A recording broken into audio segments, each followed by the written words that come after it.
శిష్టపద్య కవితాంబుధిచంద్రులు కీర్తనీయ ధీవర్యులు పాండితే భవభాసిత కోటిమయూఖమాలికా సూర్యులు జ్ఞానచంద్రికల శోభలతో కలరారు కృష్ణమాచార్యుల కిరాలకు వచత్ పరిపూత నమస్క్రియాంజలు.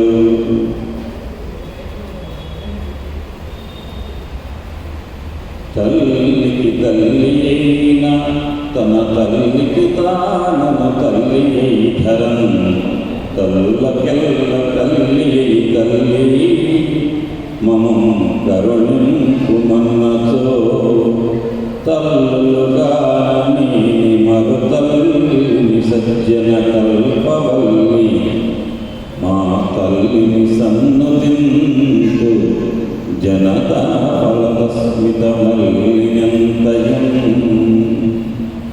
జొన్నవాడ కామాక్షి అమ్మ యొక్క అనుగ్రహం మా అందరిపై వర్షించాలని ఈరోజు ఉదయం కామాక్షి అమ్మవారి యొక్క దర్శనంతో పాటుగా అనుకోకుండా కామాక్షి మల్లికార్జునుల యొక్క కళ్యాణంలో కూర్చొని అనుకోకుండా అప్పటికప్పుడు ఆ కళ్యాణంలో మంగళసూత్ర ధారణ గొప్పతనం గురించి చెప్పవలసి వచ్చి చెప్పి వచ్చాక అటువంటి అమ్మ యొక్క అనుగ్రహం నీకు నాకు ఉండాలి.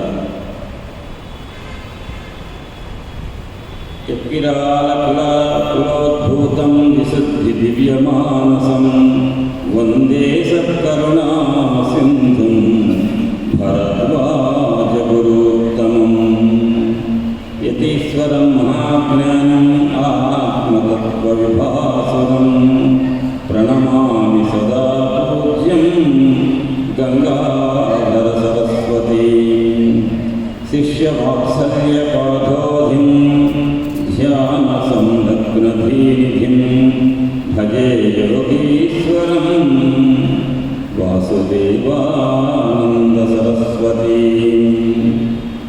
కోట్యర్కప్రభం కోటి సుచంద్రశాంతం విశ్వాశ్రయం దేవ గణార్చితంఘ్రిం భక్తప్రియం వాత్రిసుతం వరేణ్యం వందే నృసింహేశ్వర పాహి మాం త్వం అని నృసింహ సరస్వతి స్వామి వారి యొక్క పాదాలను నమస్కరిస్తూ అనసూయాయ సంభూత దత్తాత్రేయ మహామతే సర్వదేవాదిదేవత్వం మమ చిత్తం స్థిరీకురు. సర్వమంగళమాంగళ్య సర్వాభివ్యాధిభేషజ సర్వసంకటహారిణి త్వం మమ చిత్తం స్థిరీకురు. సర్వపాపక్షయకరః తాపదైన్యనివారకః యోగీష్టదః ప్రభుః సత్వం మమ చిత్తం స్థిరీకురు. అందరూ అనండి నమస్తే భగవన్ నమస్తే భగవన్ దేవదత్తాత్రేయ జగత్ప్రభో దేవదత్తాత్రేయ జగత్ప్రభో అభీష్ట సిద్ధి మే దేహి అభీష్ట సిద్ధి మే దేహి కురు శాంతిం ప్రయచ్చ మే కురు శాంతిం ప్రయచ్చ మే.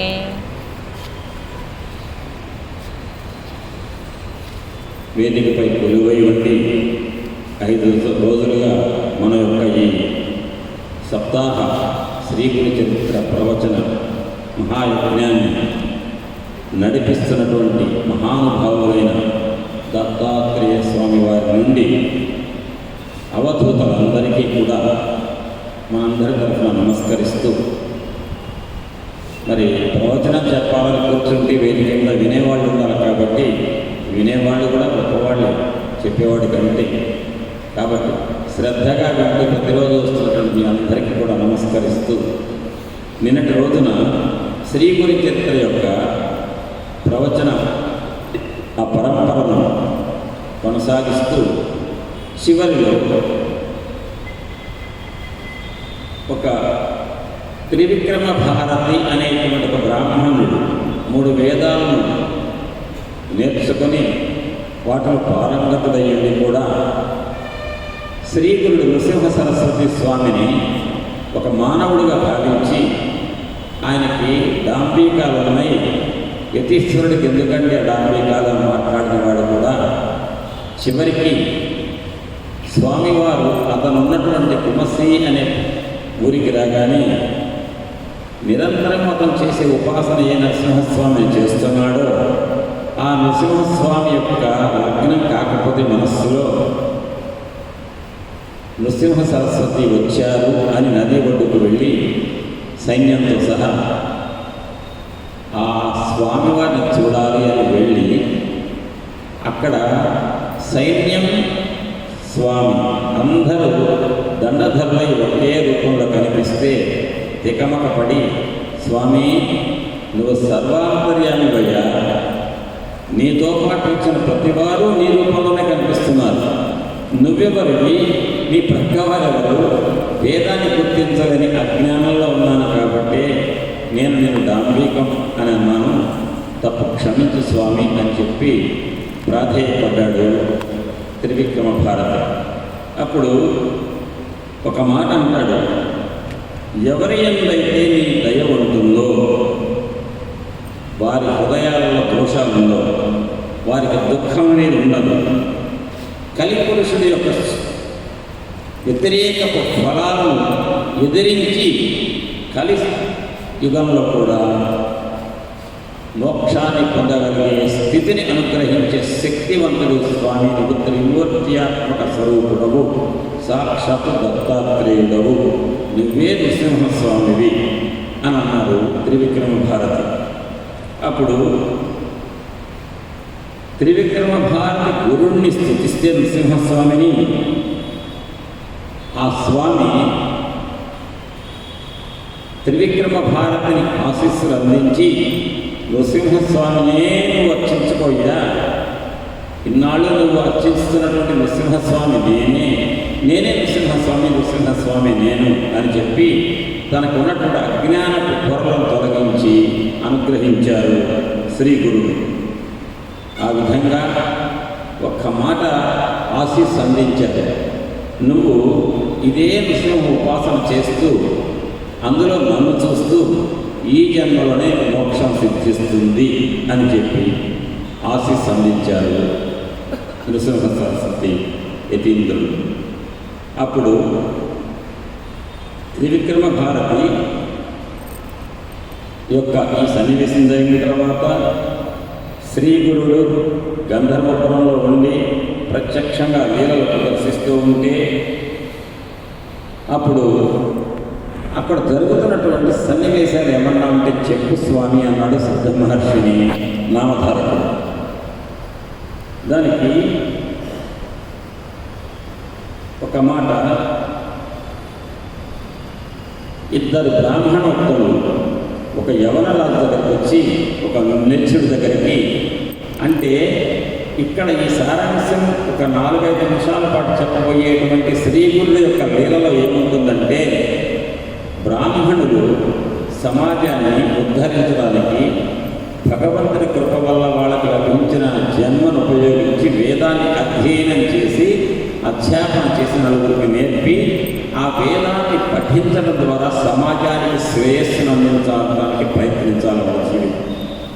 అట్లా కాక తను నేర్చుకున్న వేదాన్ని నమ్ముకోకుండా అమ్ముకుంటే అటువంటి బ్రాహ్మణుల వల్ల లోకానికి ఎంత అరిష్టం, హిందూ ధర్మానికి ఎంత గ్లాని, దాన్ని మ్లేచ్ఛురైన వాళ్ళు ఎవరైతే ఈ సద్గురు సంప్రదాయాన్ని వ్యతిరేకిస్తారో వాళ్ళు హిందూ ధర్మంపై కత్తి కట్టి ఎట్ట నాశనం చేయ ప్రయత్నిస్తారో దానికి ఎవరు కారణమవుతారో ఆ బ్రాహ్మణులే కారణమవుతారు. కాబట్టి బ్రాహ్మణులు వాళ్ళకు భగవంతుడి కృప వల్ల లభించిన జన్మతో వాళ్ళు పొందినటువంటి వేద విద్యను సమాజ శ్రేయస్సుకు ఉపయోగించాలి, అంతే తప్ప స్వార్థానికి కాదు అనే ఒక సారాంశాన్ని, ఒక సందేశాన్ని చెప్పి ఒక లీల చెప్పారు వాసుదేవానంద సరస్వతి స్వామి వారు.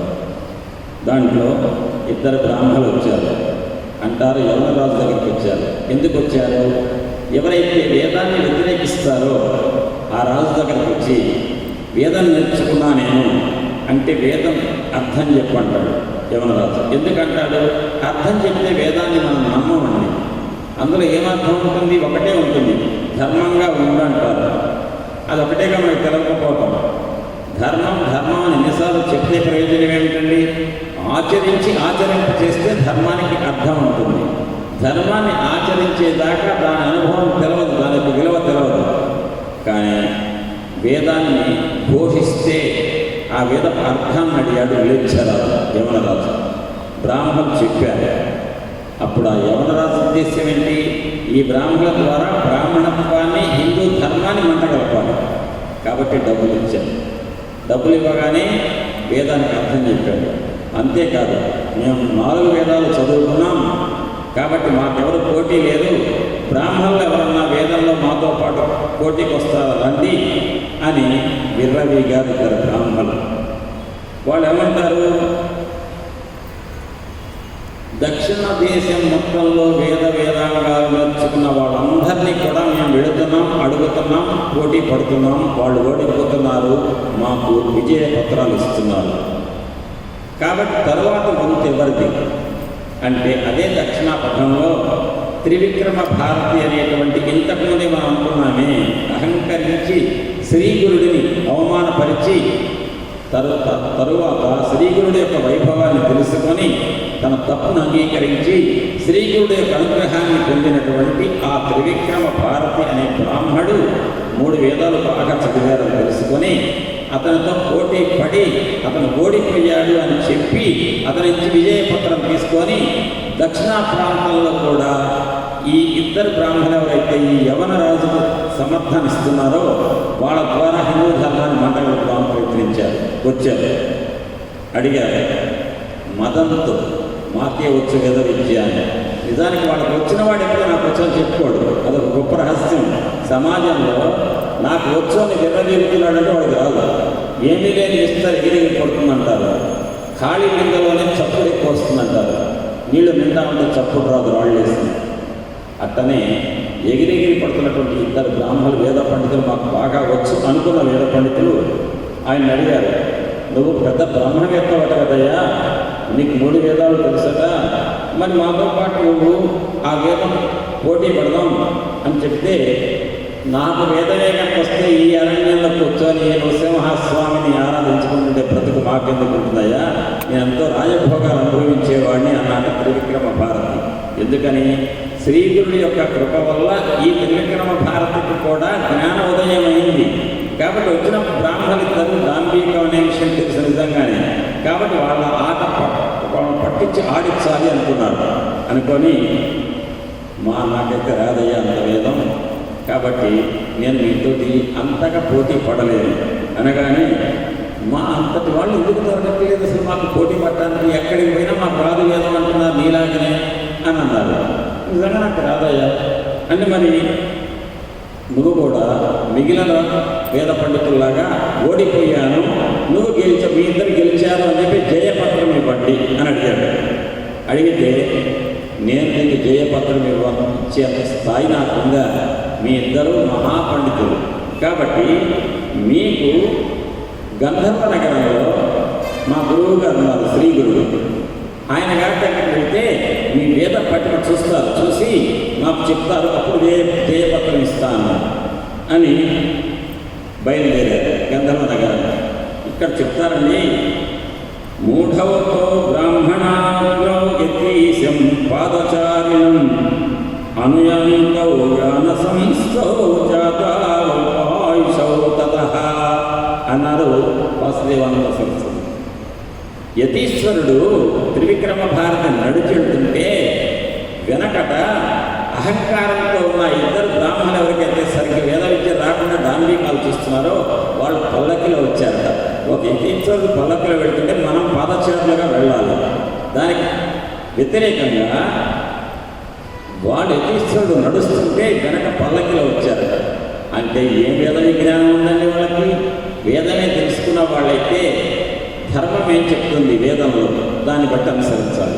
పెద్దవాళ్ళని మనం గౌరవించాలి, యతీశ్వరుని గౌరవించాలి. వారికి పాదానికి మట్టి తగలకుండా పల్లకిలో కూర్చుంటే మనం మొయ్యాలి. కానీ యతీశ్వరుడు నడుస్తున్నాడు, వీళ్ళు పల్లకిలో కూర్చున్నాడు.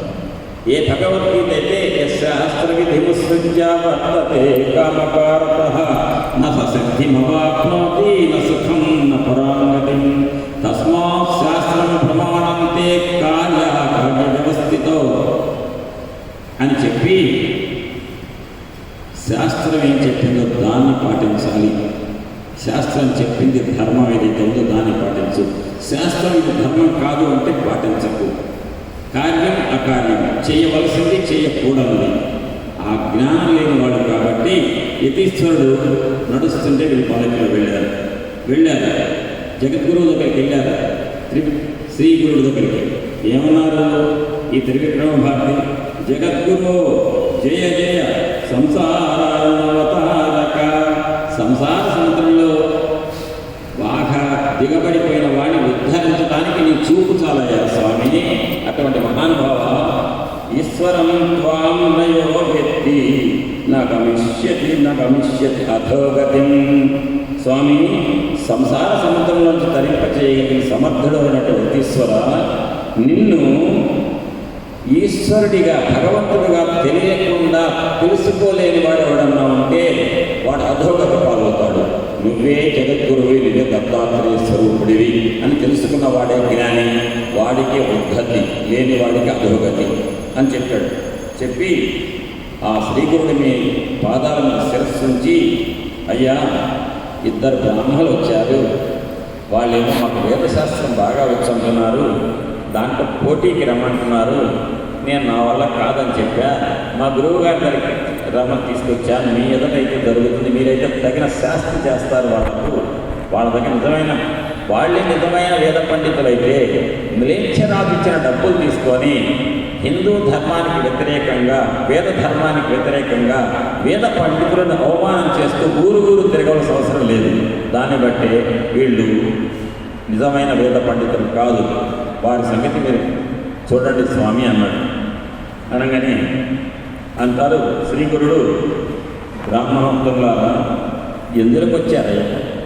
వాదం ఎందుకు నీకు వేదం వచ్చు, త్రివిక్రమ భారతకు వేదం వచ్చు అనుకో. ఎందుకు మీ ఇద్దరి మధ్య వాదం ఎందుకు? లోక శ్రేయస్సు కోసం మీ వేదాన్ని అధ్యయనం చేసి మీరు పఠించండి, లోక క్షేమాన్ని కోరండి, అంతే తప్ప మీరు వేదంలో మీ ఇద్దరికి మధ్య పోటీలు పెట్టమని ఎక్కడ ఉందా అని మీరు పోటీ పడవలసిన అవసరం లేదు. రెండవది, నేను తపస్విని యతీశ్వరుడు, ఆయన తపస్సు త్రివిక్రమ భారతం. యతీశ్వరుడు యొక్క లక్షణం ఎట్లుంటుంది? ద్వంద్వ అతీతం, మంచి చెడు, గెలుపు ఓటమి, వేడి చల్లు, రెండింటిని సమంగా స్వీకరించేవాడు యతీశ్వరుడు. అంతే తప్ప గెలుపు ఓటమి ఏంటయ్యా? నువ్వు బాగా చదువుతావు వేదం, నేను బాగా చదువుతాను, నువ్వు నేను తేడా ఏంటి? వేదం దగ్గర అందరూ ఒకటే. ఈ తేడాతో ఉండేవాడు యతీశ్వరుడు కాదు. మేము యతీశ్వరులం కాబట్టి ఈ పోటీతత్వం వద్దు, ఇప్పటికైనా మీరు మానుకోండి ఈ విధానాన్ని అని అంటే అప్పుడు వాళ్ళిద్దరు అంటారు, మేము 4 వేదాలు తెలుసుకున్న వాళ్ళం, ప్రతి ఊరు తిరుగుతున్నాం, మాకెవరన్నా పోటీ నిలబడి మమ్మల్ని ఓడగొడతారా అని చూస్తున్నాం, మా సరదా తీరటంలే, మమ్మల్ని ఓడగొట్టేవాడు ఎవడన్నా దొరుకుతాడా అంటే దొరకట్లే, ఈయన దొరకలేదు, ఈయన పనికిరాడు, ఈయనకి రాదంతగా వేదం అని త్రివిక్రమ భారతం చూపించారు శ్రీగురుడు ఎదురుగా. చూపించి మేము వేదాంగాలు 4 అభ్యసించి పోటీ కోసం ఉత్తర భారతం మొత్తం తిరిగి చివరికి దక్షిణ భారతదేశంలోకి వచ్చి ఒక్కడు దొరికా త్రివిక్రమ భారతం అంటే ఆయనతో కనీసం పోటీ పట్టి అక్కడన్నా ఓడిపోతామేమో అని ఆశగా ఉంది అట. అప్పుడు అన్నారు శ్రీగురుడు నృసింహ సరస్వతి స్వామి వారు, మీరు రాక్షసుల యొక్క చరిత్ర వింటే తెలుస్తుంది. దురహంకారంతో రావణాసురుడు చావుకొని తెచ్చుకున్నాడు. రాక్షసులంతా కూడా చనిపోయిన సంఘటనలు ఒక్కసారి కనుక చరిత్ర తిరగలిస్తే పురాణాలు దురహంకారం వల్లే ప్రాణాలు పోగొట్టుకున్నారు. మీకు ఉన్నది కూడా దురహంకారం, దాన్ని వదిలిపెట్టండి. కాబట్టి మీకు తెలిసినంత వేద పరిజ్ఞానం ఈ బ్రాహ్మణ త్రివిక్రమ భారతకి లేదనుకోండి, అంటే అలా ఒప్పుకోం మేము. మాకు కావాల్సింది ఏంటంటే పోరాటం, పోటీ. ఆ పోటీ తత్వంతో మాకెవరైనా ఎదురు రావాలి అనగానే అప్పుడు శ్రీగురుడు మొదలుపెట్టాడు. నువ్వు ఎంత చెప్పినా కూడా నీలో ఉన్న అహంకారం పోవట్లేదు. నేను బాగా వేదం చదువుతున్నాం మేమిద్దరం అంటున్నారే. అసలు మీకు వేదం అంటే తెలుసా? అనంతావై వేదా అనంతం. ఆ వేదము బ్రహ్మకల్పములు 3. బ్రహ్మగారి యొక్క దివ్య సంవత్సరాలు 100 అంటే మామూలు కాదండి. ఒక కల్పం అంటే కొన్ని మన్వంతరాలు గడవాలి. అంత మన్వంతరం కొన్ని 71 మన్వంతరాలు కలిస్తే బ్రహ్మకు ఒక్క రోజు. ఒక మన్వంతరం అంటే మీకు తెలుసు 14 మహాయుగాలు. 14 మహాయుగాలు అంటే ఒక్కొక్క మహాయుగం అంటే 4 యుగాలు. యుగం అంటే కలియుగం 4,37,2000 సంవత్సరాలు. దాన్ని బట్టి ఆలోచించుకోండి ఒక బ్రహ్మగారి యొక్క ఆయుష్ అండి. అటువంటి బ్రహ్మగారి యొక్క ఆయుష్ అనే ఒక కల్పం లాంటి సమయం 3 రెట్లు వేసుకుంటే 3 కల్పాలలో మహానుభావుడైన భరద్వాజ మహర్షి నేను వేదం నేర్చుకుంటానని చెప్పి ప్రయత్నించి భగవంతుడి కృపకు పాత్రుడై ఆయన ఆయుష్ పెంచుకుంటూ వచ్చి 3 కల్పాలలో ఉండి చదివినా కూడా కొంచెం ఎత్తు రవ్వంత వేదం కూడా వంట పట్టలేదు అన్నాడు భరద్వాజ మహర్షి. అటువంటి వేదాన్ని మానవ మాతృడివి నువ్వు నీకున్న అల్పాయుష్లో ఈ కలియుగంలో 4 వేదాలు వచ్చాయంటావా? వేద రాశి అంటే తెలుసా అని చెప్పి పెద్ద రాశిగా ఉన్న వేదాన్ని చూపించి మీరు అనంతంగా ఉన్నటువంటి వేదాలు మాకు పరిపూర్ణంగా వచ్చు అనే దాంభిక మాట్లాడకండి. కాబట్టి వేదములను మొత్తాన్ని ఒకే పాఠంగా చదివాను అని అనటం మహాప్రయాసతో కూడుకున్న విషయం. దాన్ని మీరు చదవలేదు. భరద్వాజ మహర్షి 3 కల్పాలకు కూడా కొంచెం కూడా చదవలేకపోయానని చెప్పినటువంటి వేదాన్ని మీరు మీ చిన్న ఆయుష్ ఉన్నటువంటి మానవ జన్మం చదివానని చెప్తే ఎవరు నమ్ముతారయ్యా? ఇప్పటికైనా మానుకోండి మీరు అని ఒక మాట. వేదాన్ని కలియుగంలో ఏ ఒక్కరు 4 వేదాలను అధ్యయనం చేయడం సాధ్యం కాదని వేదములను వెంగడించి 4 భాగాలుగా చేశారు వ్యాసుల వారు.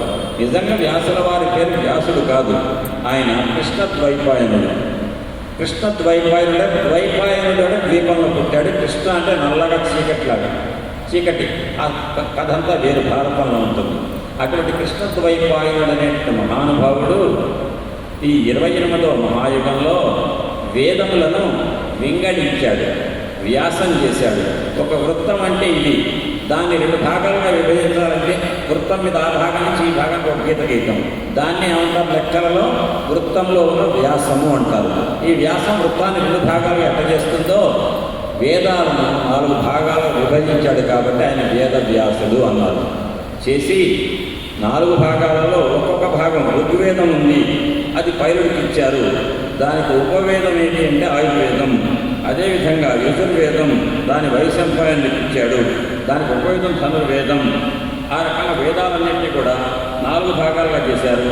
3వ భాగమైనటువంటి సామవేదానికి జైమిని అనే శిష్యుడికి ఇచ్చారు. దానికి ఉపవేదం గాంధర్వ వేదం అని చెబుతూ అథర్వ వేదాన్ని వ్యాసుడు తన 4వ శిష్యుడైన సుమంతుడికి ఇచ్చాడు. దానికి కూడా ఉపవేదం ధనుర్వేదం.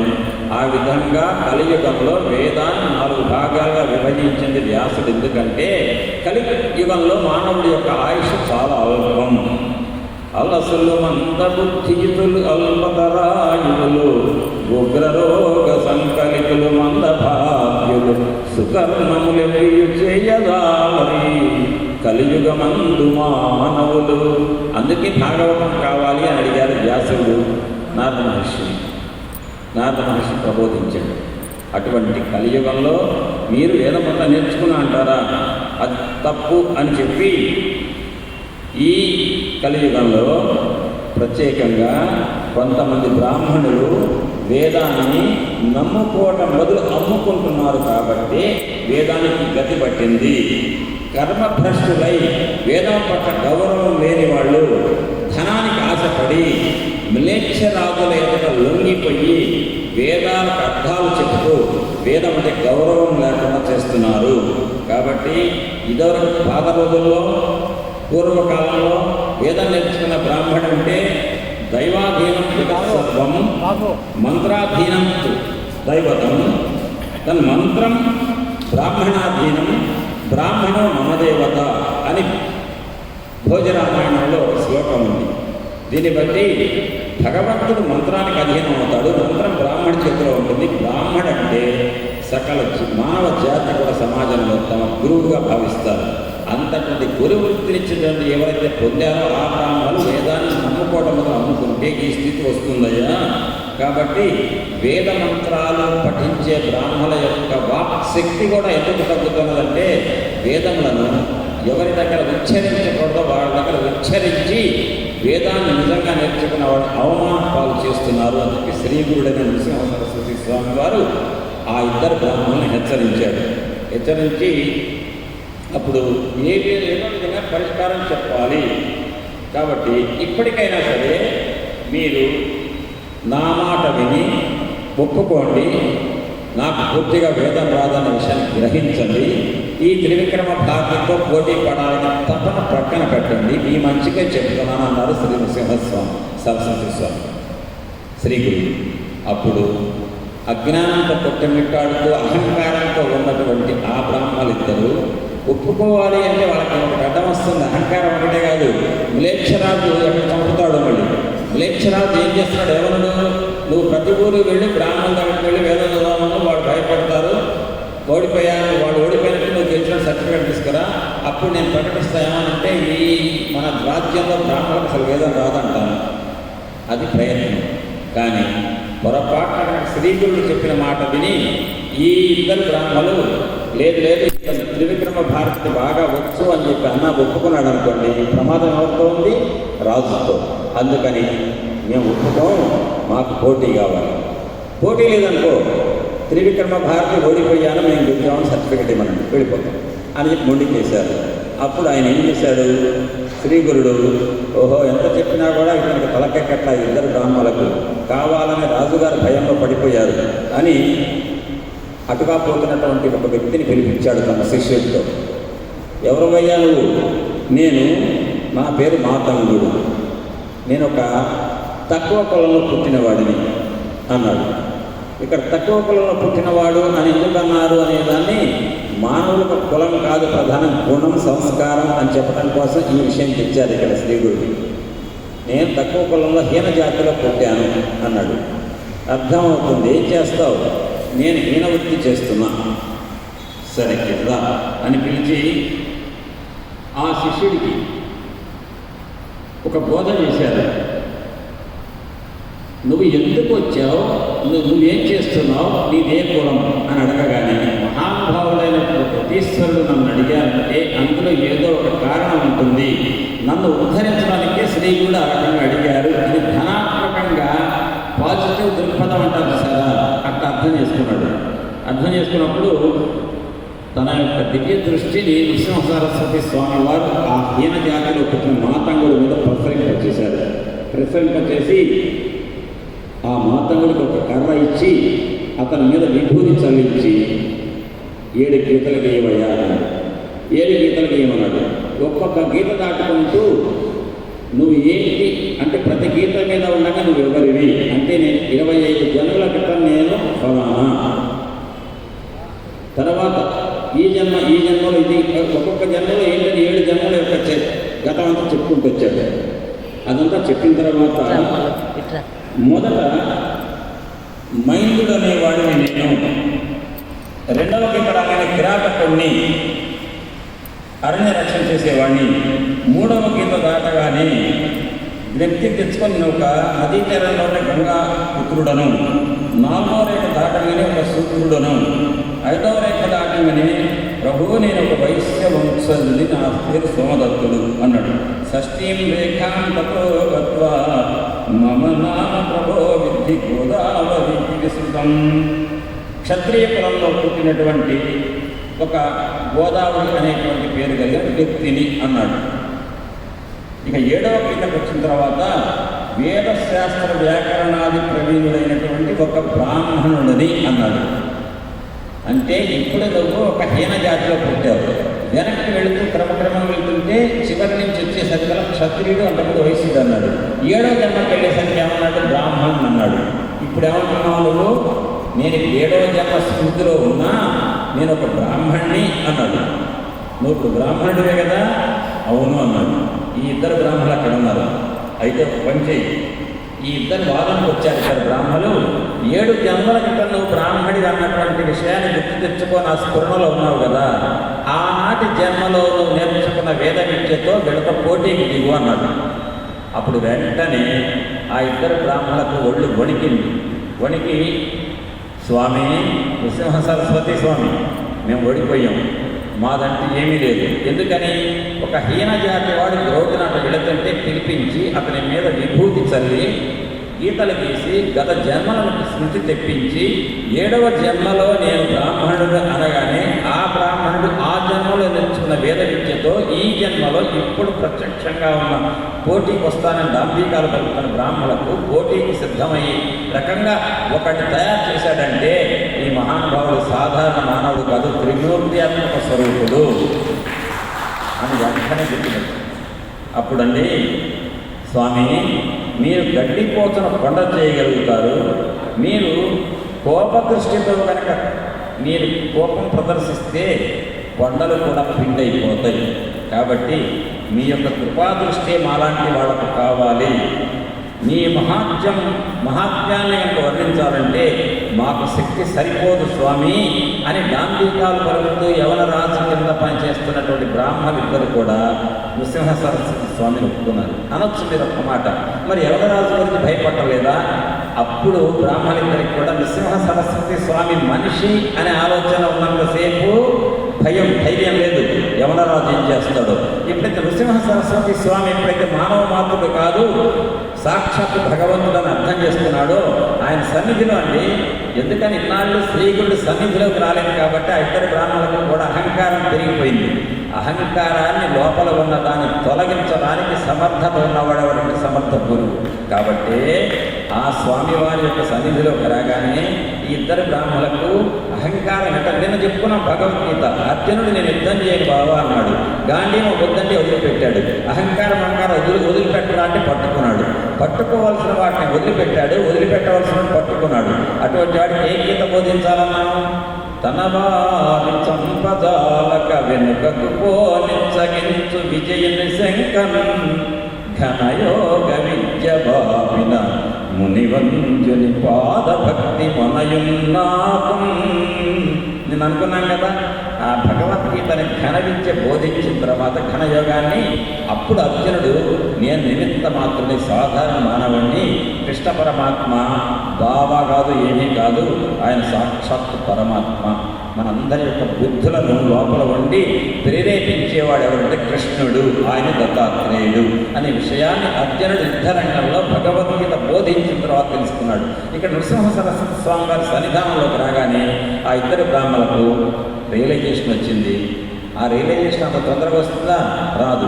రావడానికి తగినటువంటి రంగం సిద్ధం చేశారు స్వామి వారు. గీతలు గీయించి ఒక హీన జాతి వాడిని నేను బ్రాహ్మణుని 7 జన్మల క్రితం అని తెప్పించి స్ఫురణ ఈ బ్రాహ్మణులతో పోటీకి తెప్పించినటువంటి మహాశక్తివంతుడు. కాబట్టి అప్పుడు గుర్తు తెచ్చుకున్న త్రిమూర్త్యాత్మక స్వరూపం నృసింహ సరస్వతి. అప్పుడు యవనరాజు ఏం చేస్తాడండి? యవనరాజు ఎవడండి? స్వామివారి ముందు ఆఫ్టర్ ఆల్. కాబట్టి అప్పుడు యవనరాజుతో భయపడవలసిన అవసరం ఈ త్రివిక్రమ భారతికి లేదు. కాబట్టి ఆ మాట చెప్పారు. చెప్పి ఒక మాట ఏమన్నారంటే, మీరు ఇప్పటికి ఒప్పుకున్నారు తప్పైందని, కానీ ఎంతైనా సరే మీరు చేసింది ఏంటి అంటే ఈ త్రివిక్రమ భారతిని మీరు అనకూడని మాటలు అన్నారు, వేదానికి అపచారం చేశారు. కాబట్టి మీరు బ్రహ్మరాక్షసులుగా పుట్టవలసిందే అని చెప్పి చెప్పించారు. శాపం కాదండి. మీకు ఇక్కడ ఒక చిన్న విషయం పెద్దలారా ఒక మాట చెప్పదలుచుకున్నా. ఎక్కడైనా పురాణం వినేటప్పుడు ఫలానా మహర్షి శాపం పెట్టాడు అంటే నీకు ఇట్లా అయిపోవాలి అని కక్ష తీర్చుకోవడం కోసం మాట్లాడటం కాదు. అందుకే ఇప్పుడు చేసినటువంటి తప్పుకు నీకు జరగబోయే శిక్ష ఇది, నీకు జరగబోయే ఫలితం ఇది అని తెలియజేయటమే దాని శాపం అనే మాట పురాణాల్లో వాడుతున్నాం. నిజంగా శపించడం అంటే ఏ బ్రాహ్మణుడు కూడా ఎవరు శపించినా తాగలదండి శాపం. మన దగ్గర ధర్మం ఉన్నప్పుడు శాపం తగలదు. మన దగ్గర ధర్మం ఉన్నప్పుడు అవతలవాడు కోపంతో మన మీద ఏదైనా ప్రయోగం చేయాలని ప్రయత్నిస్తే ఆ ప్రయోగం మన మీద ఫలించదు. మన దగ్గర ధర్మం ఉంటే. మన దగ్గర ధర్మం లేదనుకోండి, ఆ ధర్మం ఏంటంటే అంత మందం వస్తుంది మన దగ్గరికి. కాబట్టి ధర్మం ప్రధానం. ఇక్కడ ఈ ఇద్దరు బ్రాహ్మణులు ఏం చేశారంటే వేదానికి అపచారం చేశారు. పైగా ఈ త్రివిక్రమ భారతను కూడా అవమానించారు, శ్రీగురుడిని కూడా అవమానించారు, అనుమానించారు. వీటికి ప్రత్యామ్నాయంగా దీని ఫలితంగా మీరు బ్రహ్మరాక్షసులవుదురు కాక అన్నాడు. అంటే మీరు చేసిన తప్పుకి మీరు అనుభవించబోయేది అని చెప్పారు.